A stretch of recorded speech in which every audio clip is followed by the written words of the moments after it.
সুপ্রিয় দর্শক, আরটিভি এবং চায়না মিডিয়া গ্রুপের যৌথ আয়োজন চায়না ফোকাস অনুষ্ঠানে আপনাদের সবাইকে স্বাগত জানাচ্ছি। আমি শাহানশা রাসেল। আজকের আলোচনার বিষয় তরুণদের দৃষ্টিভঙ্গি এবং চীন সফরের অভিজ্ঞতা। সম্প্রতি বাংলাদেশের একটি প্রতিনিধি দল চীনের গুরুত্বপূর্ণ দুটি গবেষণা প্রতিষ্ঠানের আমন্ত্রণে চীন সফর করে এসেছেন। এই প্রতিনিধি দলের সঙ্গে ছিলেন তরুণ শিক্ষক, উদীয়মান রাজনীতিবিদ, গবেষক এবং সাংবাদিক। সফরের মূল প্রতিপাদ্য ছিল চীনের তরুণদের সঙ্গে সরাসরি মতবিনিময়, কৃত্রিম বুদ্ধিমত্তা, স্টার্টআপ সংস্কৃতি, জলবায়ু পরিবর্তন এবং সামাজিক উন্নয়নের প্রযুক্তি বিষয়ক অভিজ্ঞতার বিনিময়। আজ আমরা কথা বলবো এইসব বিষয় নিয়ে। আমাদের সঙ্গে আছেন এই সফর দলের দুজন সদস্য, একজন তরুণ শিক্ষক, আরেকজন উদীয়মান রাজনীতিবিদ। চলুন পরিচয় করে দিই তাদের সঙ্গে। আমার সঙ্গে আছেন ঢাকা বিশ্ববিদ্যালয়ের আন্তর্জাতিক সম্পর্ক বিভাগের সহকারী অধ্যাপক মোহাম্মদ আলী সিদ্দিকী, এবং আমার সঙ্গে আছেন ন্যাশনাল সিটিজেন পার্টি এনসিপির উত্তরাঞ্চলীয় যুগ্ম মুখ্য সংগঠক মোহাম্মদ আসাদুল্লাহ আল গালিব। আপনাদের দুজনকে আমন্ত্রণ আমাদের এই অনুষ্ঠানে। চলে যাচ্ছি মূল আলোচনায়। আমি প্রথমেই জনাব আলী সিদ্দিকী আপনার কাছে আসতে চাই। 10 দিনের চীন সফরের অভিজ্ঞতা যদি আমাদের সঙ্গে শেয়ার করেন। জি, ধন্যবাদ। অভিজ্ঞতাটা আসলে খুবই চমৎকার, কারণ ধরেন আমরা পশ্চিমা বিশ্ব থেকে আসলে চীনের একটা নেগেটিভ পাই, আর চীনের লোকজনের, চীনের মানুষের আরেকটা নেগেটিভ আছে। গ্লোবাল মিডিয়ায় আমরা যেটা পড়ি বা যেটা দেখি, দেখা যায় যে হচ্ছে চীনকে খুব কাছে থেকে বা ভেতর থেকে না দেখলে মনে হবে যে এই দুইটা চিত্রের মধ্যে একটা ব্যাপক ফারাক রয়েছে। তো আমার কাছে যেটা মনে হলো যে আসলে যে চীন নিজে যতখানি আসলে নিজেকে নিয়ে যতটুকু পজিটিভ চিন্তাভাবনা রয়েছে, গ্লোবাল মিডিয়া বা পশ্চিমের আসলে চোখে চীন অতটা পজিটিভ না, কারণ তাদের একটা নেগেটিভ তারা ডেভেলপ করার চেষ্টা করছে, যেটার সাথে আসলে চীনের বাস্তব চিত্রের একটা বড় ফারাক পাওয়া যায়। অভিজ্ঞতাটা আসলে খুবই চমৎকার, কারণ হচ্ছে আমরা 3টা বড় শহর দেখেছি। এক হচ্ছে গুয়াংজু, দ্বিতীয় হচ্ছে আপনার সাংহাই, তৃতীয় হচ্ছে বেইজিং। তো আপনি যখন এই 3টা বড় শহর যখন আমরা দেখলাম, আমার কাছে 3টা শহরের 3 রকম চিত্র মনে হয়েছে। এবং মনে হয়েছে যে 3টা, আপনি নকশিকাঁথা যেমন দেখেন যে এইখানে বিভিন্ন রকমের সূচির কাজ থাকে, এবং একটা চমৎকার চিত্র ফুটে ওঠে, একটা সামগ্রিক চিত্র। আমার কাছে ওই রকম একটা খুব ইন্টারেস্টিং একটা মোজাইক মনে হয়েছে। আপনার গুয়াংজুর অনেক ফ্যাক্টরিজ রয়েছে, ওইখানে অনেক বেশি সবুজ বনাঞ্চল দেখতে পাওয়া যায়। অন্যদিকে হচ্ছে সাংহাই, খুব বড় বড় বিল্ডিং, খুবই ব্যস্ত নগর, ব্যস্ত শহর। আর বেইজিং অনেকটা হচ্ছে যে খুবই প্রাচীন, আমাদের ঢাকার সাথে একটা মিলে যায়, হ্যাঁ, ঐতিহ্যকে ধারণ করছে। তো এই 3টা ইমেজ আমার কাছে যেটা মনে হয়েছে যে 3টা চিত্র আসলে চীনকে খুব কাছ থেকে দেখলে, আরও যদি বড় শহর বা অন্যান্য অঞ্চলগুলো যদি দেখা যাবে যে চীনকে আমরা আসলে পশ্চিমার চোখ দিয়ে যে রকমটা দেখি, আর চীনের মানুষজন নিজের ভেতর থেকে যেই চিত্রটা তারা উপস্থাপন করতে চায়, এটা আসলে খুবই আলাদা। নিজের চোখে না দেখলে এটা করতে পারা খুব কঠিন হবে। এবং দ্বিতীয় যে বিষয়টা হচ্ছে গিয়ে যে এইখানে চীনের মানুষজন তাদের অতীত ইতিহাস বা হচ্ছে আপনার প্রাচীন যে ইতিহাস, বিভিন্ন প্রত্নতাত্ত্বিক নিদর্শনগুলো খুবই অতি সুন্দরভাবে প্রিজার্ভ করেছে। And they are very forward looking একটা নেশন, যে এইগুলোর উপর ভিত্তি করে ওরা চীনকে আগামী 50 বছর 100 বছর পর কোথায় দেখতে চায়, সেই তারা একটা গতি প্রকৃতি ঠিক করেছে। যে ওইখানের তরুণ যারা রয়েছেন, তারা তাদের এই ইতিহাস, প্রত্নতাত্ত্বিক নিদর্শন সম্পর্কে খুবই সচেতন। এবং চীনের ধরেন ন্যাশনাল মিউজিয়াম যেটা রয়েছে, সেইখানে প্রতিদিন 25,000-এর বেশি হচ্ছে আপনার একদম ছোট বাচ্চা থেকে এবং হচ্ছে যে বড় বয়স্ক মানুষজনরা সেখানে ভিজিট করেন। ওদের ফার্স্ট যে হচ্ছে আপনার চাইনিজ কমিউনিস্ট পার্টির যে ন্যাশনাল মেমোরিয়ালটা, সেখানে আপনার চাইনিজ কমিউনিস্ট ম্যানিফেস্টো, যেটা হচ্ছে যে আপনার অরিজিনাল কমিউনিস্ট ম্যানিফেস্টোটা যেটা হচ্ছে অনুবাদ করা হয়েছে, সেটা প্রথম এবং দ্বিতীয় সংস্করণ তারা সংরক্ষণ করেছে, যেটা প্রত্নতাত্ত্বিক বা ঐতিহাসিক নিদর্শন কিন্তু আসলে মানে অমূল্য। সাংহাইয়ের কথাটা যদি বলি, সাংহাই তো খুবই ঘনবসতিপূর্ণ জায়গা। তো ওরা হচ্ছে হরাইজন্টাল স্পেস যেহেতু কমে আসছে, ভার্টিক্যালি সিটিকে কীভাবে ডেভেলপ করা যায়, হ্যাঁ, উপরের স্পেসটা কীভাবে কাজে লাগানো যায়, সেটা তারা চেষ্টা করেছে। 2035 সাল নাগাদ সাংহাইকে একদম আধুনিকতম শহর হিসেবে যেন হচ্ছে তৈরি করা যায়, সেটার জন্য ওরা একটা মাস্টার প্ল্যানও নিয়েছে। এবং সেইখানে একদম নিচে যেমন হচ্ছে আপনার এক্সপ্যানশন রয়েছে, ঠিক ওপরও এক্সপ্যানশন রয়েছে। So they are very forward looking nation. এবং ওইখানে মানুষজন আসলে খুবই আন্তরিক এবং খুবই সহানুভূতিশীল। আমাদের একটা ভাষাগত যে ব্যারিয়ার সেটা সে ছিল, কিন্তু ওইখানে মানুষজন খুবই পোলাইটলি আপনার তাদের ট্রান্সলেটর দিয়ে আমাদেরকে হেল্প করেছে। আমরা যদি কোনো ডিরেকশন চেয়েছি বা কোনো কিছু কিনতে গিয়ে পারচেস করতে গিয়ে যদি আমরা কোনো সমস্যায় পড়েছি, সেইটা একদম আপনার ট্যাক্সি ড্রাইভার থেকে শুরু করে একদম মানে আপনার যেখানে হচ্ছে ল্যাঙ্গুয়েজ ব্যারিয়ারটা ফেস করেছি সবাই। জনাব আলী সিদ্দিকী, আমি আসবো আপনার কাছে আবার। এই মুহূর্তে আমি একটু আসাদুল্লাহ আল গালিব আপনার কাছে আসতে চাই। একজন তরুণ রাজনীতিবিদ হিসেবে আপনি চীন সফর করেছেন, যেটা আলী সিদ্দিকী বলল, এর সঙ্গে নতুন কিছু যুক্ত করতে চান কিনা, বা আপনি এই সফরে সবচেয়ে বেশি অনুপ্রাণিত হয়েছেন এমন কোন বিষয়টা আছে? চীন সফরে সব থেকে বেশি অনুপ্রাণিত হয়েছে আসলে চীনের মানুষের আন্তরিকতা দেখে, যে একটা জাতি আসলে কিভাবে এতটা অগ্রগতি করতে পারে, এটা আসলে দেখে সব থেকে বেশি আবির্ভূত হয়েছি। এটার প্রধান এবং প্রথম কারণ আমার কাছে মনে হয়েছে যে চীনের সংস্কৃতি। তারা যে মাও সেতুংয়ের নেতৃত্বে ৬৬ থেকে ৭৬ যে সাংস্কৃতিক বিপ্লব ঘটিয়েছিল, যার ফলে জাতির যে একটা মনন তৈরি হয়েছে, এই মননের ফলে তাদের যে দেশপ্রেম এবং হচ্ছে গিয়ে চীনা জাতি হিসাবে তাদের যে আত্মবিশ্বাস, তাদের যে বন্ধন, এটা আসলে তাদেরকে অনেক এগিয়ে নিয়েছে।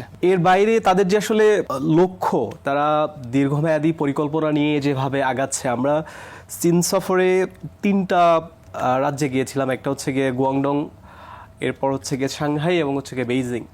৩টাতে আলী ভাই যেভাবে বলতেছিল আর কি, ৩টাতে ভিন্ন চিত্র আমরা দেখেছি। গুয়াংজোকে অনেকটা হচ্ছে গিয়ে বাণিজ্যিক শহরে পরিণত করা হয়েছে, সাংহাইকে হচ্ছে গিয়ে পৃথিবীর অন্যতম আধুনিক সিটি হিসেবে তৈরি করার কাজ চলছে, আবার বেইজিংয়ে হচ্ছে গিয়ে ঐতিহ্যের ধারক হিসেবে সংরক্ষণের চেষ্টা চলছে। এই যে একটা রাষ্ট্রকে বিভিন্ন ভাগে ভাগ করে পৃথিবীর কাছে তুলে ধরার যে প্রচেষ্টা, এটা আসলে অভূতপূর্ব ছিল। কিন্তু আমরা যদি বাংলাদেশের সাথে এখানে একটু তুলনা করি, আমাদের সবকিছু হচ্ছে ঢাকা কেন্দ্রিক। ঢাকার বাইরে আসলে আমাদের আর কিছুই নাই। ঢাকার বাইরে যেটা আছে শুধুমাত্র কৃষি কেন্দ্রিক ছোটখাটো কিছু আমাদের প্রতিষ্ঠান আছেন বা হচ্ছে শিল্প আছে, খুবই ক্ষুদ্র। আর ঢাকার বাইরে আমরা আসলে কিছুই পাই না, বা ঢাকা কেন্দ্রিক কোনো বড় ধরনের পরিকল্পনাও আমরা আজ পর্যন্ত বাংলাদেশের কোনো রাজনৈতিক দল কিংবা হচ্ছে গিয়ে কারো থেকে ওইভাবে আমরা পাইনি। তো এই জায়গায় আসলে চীনকে আমার ভিশনারি মনে হয়েছে। তারা দেশের প্রত্যেকটা জায়গাকে, প্রত্যেকটা অঞ্চলকে তারা আসলে কাজে লাগানোর চেষ্টা করছে। আমাদের এখানে হচ্ছে গিয়ে স্পেশাল কিছু ইকোনমিক জোন করেছি, বাট তারা স্পেশাল ইকোনমিক জোনের পাশাপাশি তারা হচ্ছে গ্রেটার বে এরিয়াকেও কাজে লাগিয়েছে। যে শুধুমাত্র আমরা হচ্ছে গিয়ে ভূমিকে কাজে লাগাবো, সমুদ্রকে কাজে লাগাবো না, বিষয়টা এরকম না। তারা কিন্তু হচ্ছে সমুদ্রকে কেন্দ্র করে আলাদা প্ল্যানিং, ভূমিকে কেন্দ্র করে আলাদা প্ল্যানিং। তো এই যে তাদের একটা সামগ্রিক বড় একটা ভিশন নিয়ে আগানো, এইটা আমাকে খুবই হচ্ছে গিয়ে মানে অনুপ্রাণিত করেছে। ধন্যবাদ গালিব। আমরা আরও আলোচনা করব, এই মুহূর্তে নিতে হচ্ছে ছোট্ট একটি বিরতি। সুপ্রিয় দর্শক, আপনারা দেখছেন RTV এবং চায়না মিডিয়া গ্রুপের যৌথ আয়োজন চায়না ফোকাস। এই পর্যায়ে নিচ্ছি ছোট্ট একটি বিরতি, সঙ্গেই থাকুন। দর্শক, আবারও আমন্ত্রণ চায়না ফোকাস অনুষ্ঠানে। আমরা আলোচনা করছিলাম তরুণদের দৃষ্টিভঙ্গি এবং চীন সফরের অভিজ্ঞতা নিয়ে। আমি জনাব আলী সিদ্দিকী আপনার কাছে আসতে চাই। আমরা সবাই জানি যে চীনের শিক্ষা ব্যবস্থা এখন অত্যন্ত উন্নত। বিশ্ব র্যাঙ্কিংয়ে চীনের বিশ্ববিদ্যালয়গুলোর অবস্থান এখন সুস্পষ্ট, এবং বাংলাদেশের প্রচুর শিক্ষার্থীরা চীনে উচ্চশিক্ষায় আগ্রহী হচ্ছে।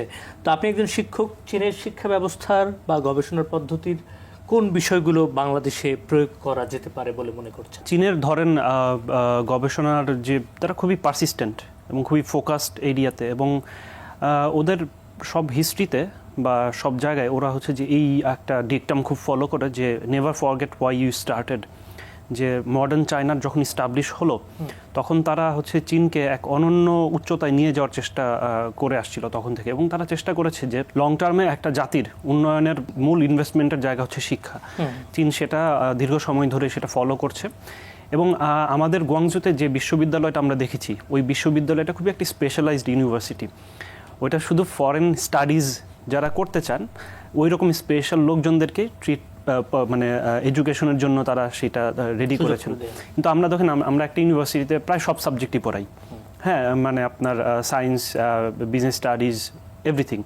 চীনও এরকম আছে, কিন্তু ওদের কিছু বিশেষ জব সেক্টরের জন্য যেমন আমি খুব আশ্চর্য হয়েছি সেইখানে গিয়ে যে আমাদের বাংলাদেশি দুইজন হচ্ছে একাডেমিশিয়ান ওইখানে Bangla language, Bangla history, culture সেগুলো পড়াচ্ছেন। একটা আলাদা ডিপার্টমেন্টই রয়েছে বাংলা পড়ানোর জন্য। এটা আসলে জাতি হিসেবে তারা যে শিক্ষাকে একটা লং টার্মে ইনভেস্টমেন্টের সেক্টর হিসেবে দেখে এবং সেইটার উপর ভিত্তি করেই যে তারা ফরওয়ার্ড লুকিং একটা নেশন এবং ভবিষ্যতে বিশ্বে একটা খুব নেতৃত্ব স্থানীয় যে ভূমিকা পালন করবে সেটা কিন্তু বোঝা যায়। আরেকটা বিষয় হচ্ছে যে শুধুমাত্র ভিশন নয়, ওদের রাষ্ট্রের যে প্যাট্রোনাইজেশন এটাও কিন্তু হচ্ছে আপনার খুবই চমৎকার একটা বিষয়। কৃষিকাজ বা ধরেন ইন্ডাস্ট্রি এগুলোর পাশাপাশি ওরা হচ্ছে শিক্ষায় প্রচুর পরিমাণে ইনভেস্ট করে, যেটার হচ্ছে আপনার টার্নওভার এখন আমরা দেখতে পাচ্ছি।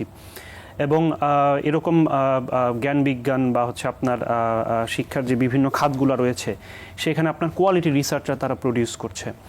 এবং এইগুলাকে কিন্তু হচ্ছে আপনার ওই কনটেক্সচুয়াল যে নলেজ, যেমন আমাদের একটা বিষয় আছে যে আমরা মনে করি যে মানে পশ্চিম যেইভাবে হচ্ছে শেখাবে আমাদের সেভাবে শিখতে হবে, ওর বাইরে কোনো অল্টারনেটিভ ন্যারেটিভ থাকতে পারে না।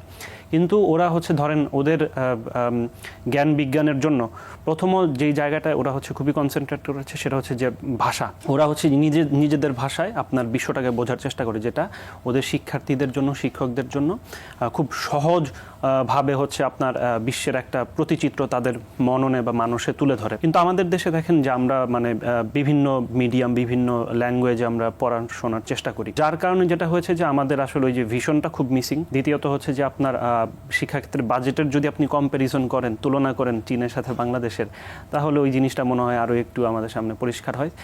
আর তৃতীয়ত হচ্ছে পারসিস্টেন্স বা হচ্ছে আপনার কি বলে যে একাগ্রভাবে লেগে থাকাটা, সেটা চীনের আপনার শিক্ষাক্ষেত্রে খুবই চমৎকারভাবে আমরা দেখতে পাই। ওইখানে আপনার নতুন আধুনিক চীন স্টাবলিশ হওয়ার পরে ওইখানে যারা তরুণ ছিলেন তারা কিন্তু বুঝতে পেরেছিল যে শিক্ষা ছাড়া বেশি দূর যাওয়া যাবে না। They went back to their universities, তারা ওই রকম করে পড়ালেখা করা শুরু করলো, কাজ করা শুরু করলো, এবং ওইটাই ওদের ওই উন্নয়নের সাস্টেনেবিলিটিটা কিন্তু ধরে রাখার জন্য হচ্ছে সব থেকে আপনার একটা কোর ইনফ্লুয়েন্সিং ফ্যাক্টর হিসেবে কাজ করেছে। আমার কাছে যেটা মনে হয় যে ভিশনটা, ফাইন্যান্সিংটা জরুরি, ভবিষ্যতের পৃথিবী কোথায় যাচ্ছে সেটা বোঝা জরুরি, এবং পশ্চিমের এডুকেশনের সাথে পাল্লা দিয়ে এবং কনটেক্সচুয়ালাইজ নলেজ তৈরি করার মধ্যে দিয়ে নলেজ ইকোনমিতে, নলেজ ড্রিভেন একটা ইকোনমি তৈরি করাটা ওদের কাছে খুবই গুরুত্বপূর্ণ। তো এটা আমি বলতে চাই যে গবেষণার ক্ষেত্রে ওরা হচ্ছে ধরেন পশ্চিমা নির্ভরতা কমিয়ে নিজেদের মতো করে মডেল, এনভায়রনমেন্ট মডেল তৈরি করছে, যেন হচ্ছে ভবিষ্যতে তারা ধরেন এই যে এয়ার কোয়ালিটিটা,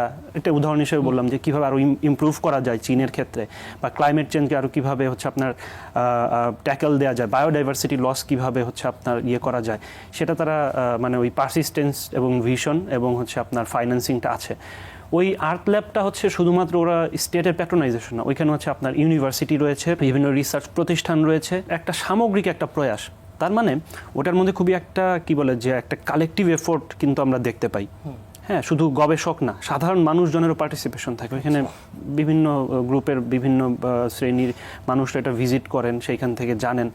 গবেষকদের খুব একটা ভালো কনসোর্টিয়াম রয়েছে, ফাইন্যান্স রয়েছে। তো এইগুলো আসলে মানে চাইনিজ সভ্যতা, একটা প্রাচীন সভ্যতা, এবং তারা যে খুবই মানে ভবিষ্যতে একটা গবেষণা, শিক্ষা মোটামুটি, এবং আপনার যদি আমরা বলি যে সাস্টেনেবল ডেভেলপমেন্টের জন্য যে লিডারশিপটা দেওয়া দরকার সেটা ধীরে ধীরে তৈরি হচ্ছে। অসংখ্য ধন্যবাদ। গালিবা, আমি আপনার কাছে একটু আসতে চাই যে আসলে এই যে শিক্ষার যে কথাগুলো বলছিলাম, পাশাপাশি প্রযুক্তিগত শিক্ষা বা কৃত্রিম বুদ্ধিমত্তা বা এআই, চীন অনেক দূরে গিয়ে গেছে। আগামীর বাংলাদেশে এআই চর্চাকে গতিশীল করতে বাংলাদেশের প্রেক্ষাপটে এখন কি করা জরুরি, এবং এই দৃষ্টিকোণ থেকে আপনি চীনকে কিভাবে দেখেন? আগামীর বিশ্ব শাসন করবে হচ্ছে আর্টিফিশিয়াল ইন্টেলিজেন্স। তো এইখানে যদি আমরা টিকে থাকতে চাই তাহলে হচ্ছে আমাদেরকে দ্রুত হচ্ছে গিয়ে এই আইন দিকে ঝুঁকতে হবে। যে পঞ্চম শিল্প বিপ্লব বা চতুর্থ শিল্প বিপ্লব আমরা যেটা বলছি, এটাকে কিন্তু হচ্ছে গিয়ে আমরা এআই এর বিপ্লব বলছি। যে এআই যারা হচ্ছে গিয়ে নেতৃত্ব দিবে তারাই হচ্ছে গিয়ে আগামীর এই বিপ্লবটাকে নেতৃত্ব দিবে। তো এইখানে যদি আমরা আসলে অংশগ্রহণ করতে না পারি তাহলে আমরা আসলে পিছায় যাব।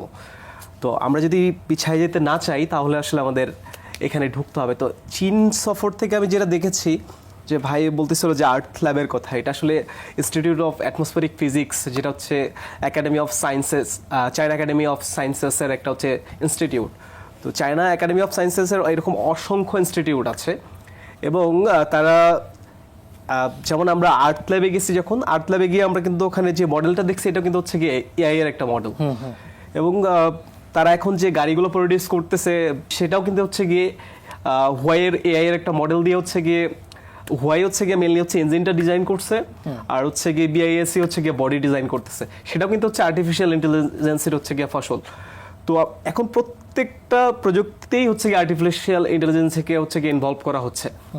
তো এইরকম বাস্তবতায় আমাদের টিকতে হলে হচ্ছে গিয়ে আমাদের ইউনিভার্সিটিগুলোতে হচ্ছে গিয়ে ট্রেডিশনাল সাবজেক্ট হলো হচ্ছে গিয়ে দীর্ঘদিন ধরে হচ্ছে গিয়ে পড়ানো হচ্ছে, এবং আমাদের শিক্ষার্থীদেরকে যে এখানে ভর্তি করানো হয়, আর দেখেন আমাদের এখানে ন্যাশনাল ইউনিভার্সিটি আছে বা হচ্ছে গিয়ে যে প্রাইভেট বা পাবলিক ইউনিভার্সিটিগুলো আছে, এগুলাতে যে সাবজেক্টগুলো আছে এগুলো কোনো হচ্ছে ক্যালকুলেশন করে হচ্ছে সাবজেক্টগুলো বা হচ্ছে স্টুডেন্টদের যে নাম্বার এটা আসলে ঠিক করা হয় না।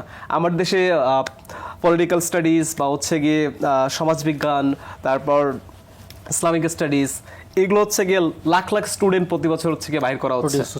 তো এদের কি আসলে কোনো কর্মক্ষেত্র আছে? এরা আসলে এখান থেকে বাইরে হওয়ার পর কি করবে? আমরা বলি যে বাংলাদেশের হচ্ছে বেকারত্বের সমস্যা, তা আমি তো পরিকল্পিতভাবেই হচ্ছে এই বেকারগুলো তৈরি করছি। এটা তো আসলে আমার পরিকল্পনার অংশ, কারণ আমি যেহেতু এই সাবজেক্টগুলো খুলছি তাহলে হচ্ছে গিয়ে তারা বাহির হবে, তার তো কর্মক্ষেত্র নাই, তাহলে তো এটা আসলে অপরিকল্পিতভাবে হয় নাই। তো এগুলো আসলে আমাদের দ্রুত হচ্ছে সমাধান করা জরুরি, যেহেতু আগামীর পৃথিবী হচ্ছে গিয়ে প্রযুক্তির মাধ্যমেই পরিচালিত হবে।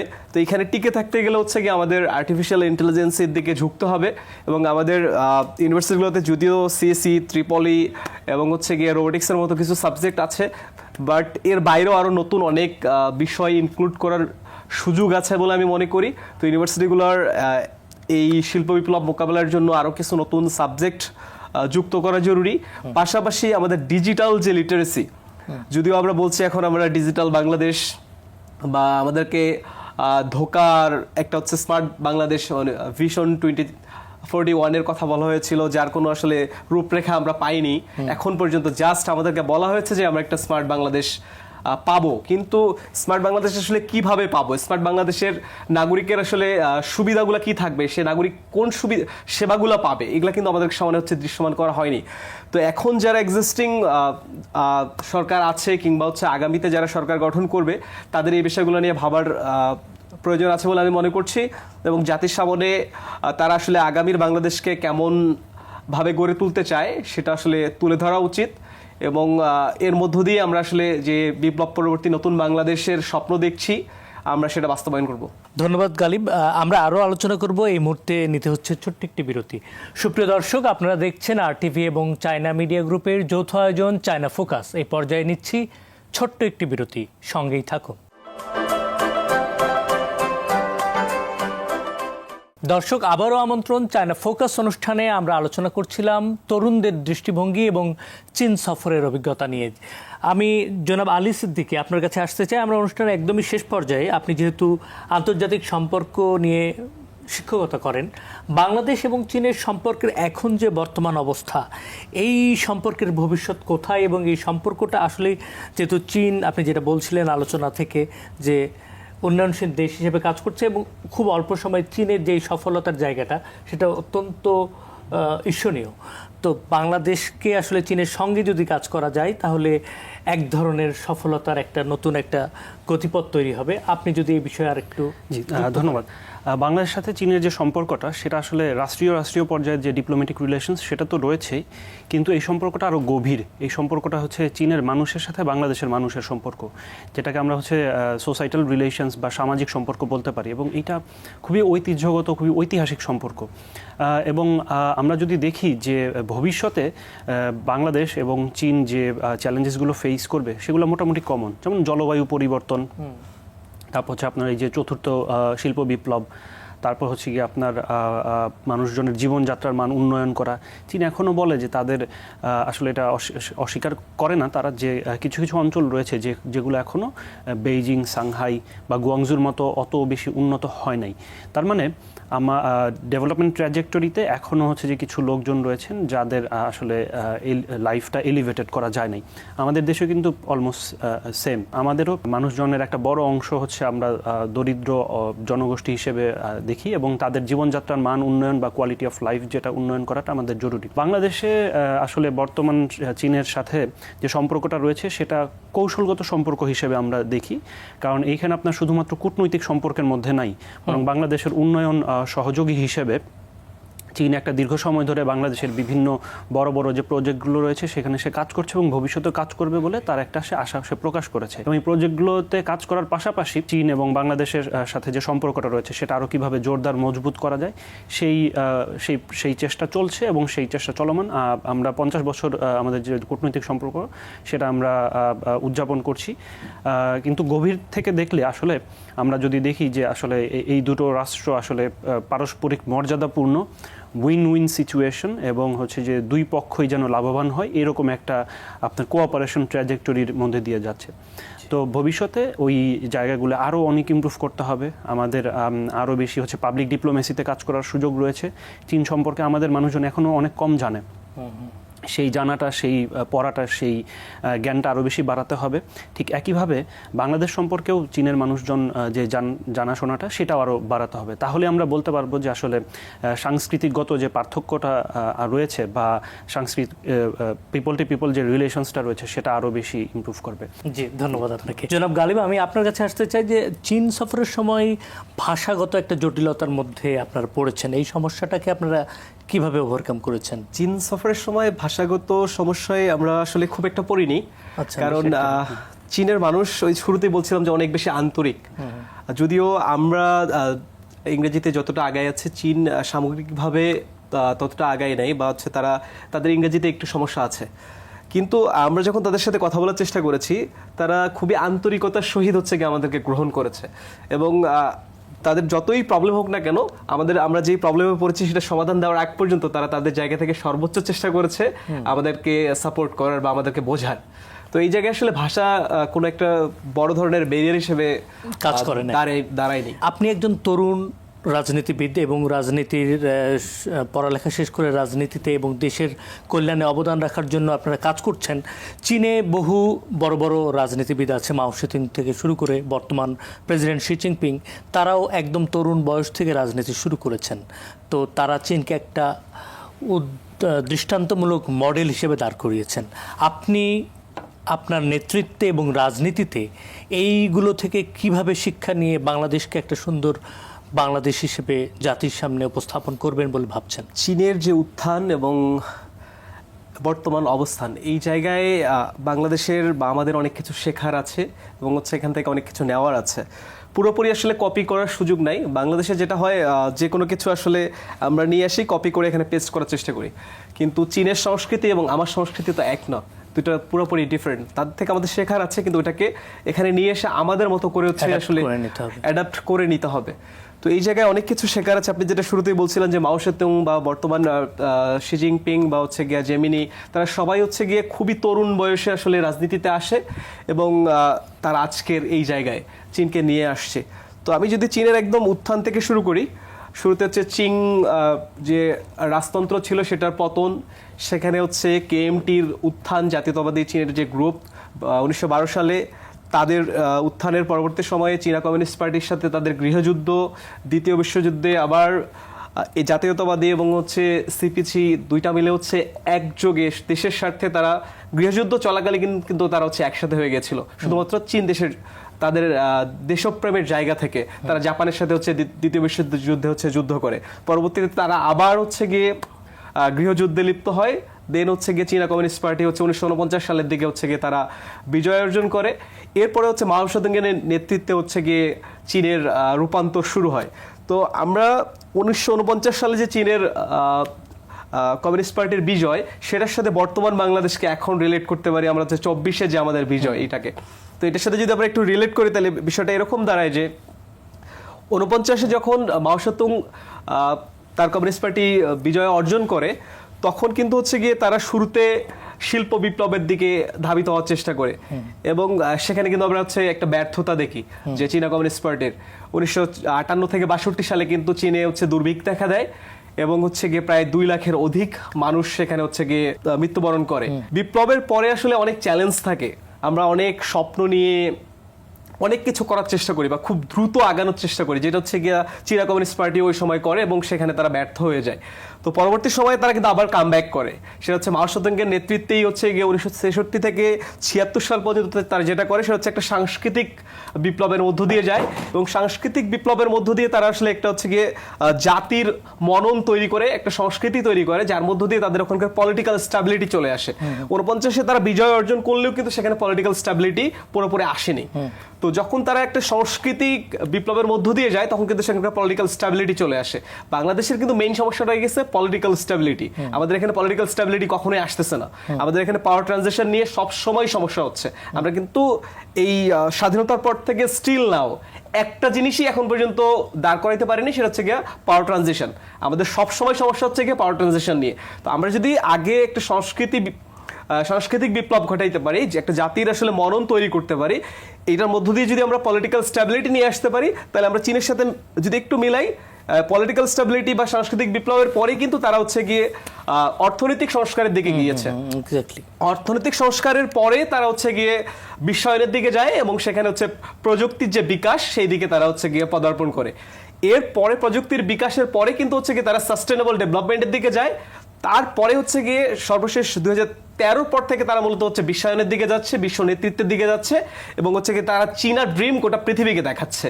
তো এই যে একটা ধারাবাহিকতা, শুরুতে হচ্ছে গিয়ে বিপ্লব পরবর্তী ব্যর্থতা, এরপরে সাংস্কৃতিক বিপ্লব, তারপরে হচ্ছে গিয়ে আমার অর্থনৈতিক সংস্কার, এরপরে হচ্ছে গিয়ে প্রযুক্তির বিকাশ, তারপরে গিয়ে হচ্ছে গিয়ে আমার বিশ্বায়ন বা হচ্ছে বিশ্ব নেতৃত্বে চীনের আশা। তো এই জায়গা থেকে আমাদের আসলে শেখার আছে, ভিশনারি হওয়ার আছে। যদি আমরা এই ধরনের পথ অনুসরণ করতে পারি, আমাদেরও হচ্ছে বিপ্লব পরবর্তী সময় বা বিপ্লবের সময় যারা নেতৃত্ব দিয়েছে বা এর আগে যারা ছাত্র রাজনীতি করেছে দেশের স্বার্থে এই ফেসিবাদী আমলে, তারা কিন্তু সবাই একটা প্ল্যাটফর্মে চলে আসছে। তো বাংলাদেশের সব থেকে যোগ্য মেধাবী তরুণরা কিন্তু এই মুহূর্তে হচ্ছে গিয়ে তাদের নেতৃত্বে জাতীয় নাগরিক পার্টি হচ্ছে গঠিত হয়েছে। তো এই তরুণদের শক্তি আছে, সামর্থ্য আছে, মেধা আছে, তারা হচ্ছে চীনের মতো হচ্ছে বাংলাদেশকে ওই পর্যায়ে নিয়ে যেতে পারবে। তো আমি বলবো দেশবাসীকে হচ্ছে গিয়ে তরুণদের উপর আস্থা রাখার জন্য। আমরা ভুল করব, আমাদেরকে আপনারা ভুলগুলো দেখিয়ে দিবেন, আমরা শুধরে নিব, আমরা অবশ্যই আপনাদের কাঙ্ক্ষিত আগামীর বাংলাদেশ গড়ব। শুধু আসলে স্বপ্ন দেখানো নয়, আগামী 50 বছর পর বাংলাদেশ কোথায় থাকবে তা স্বপ্ন নয়, একটা সুনির্দিষ্ট কর্ম পরিকল্পনা অবশ্যই থাকা উচিত।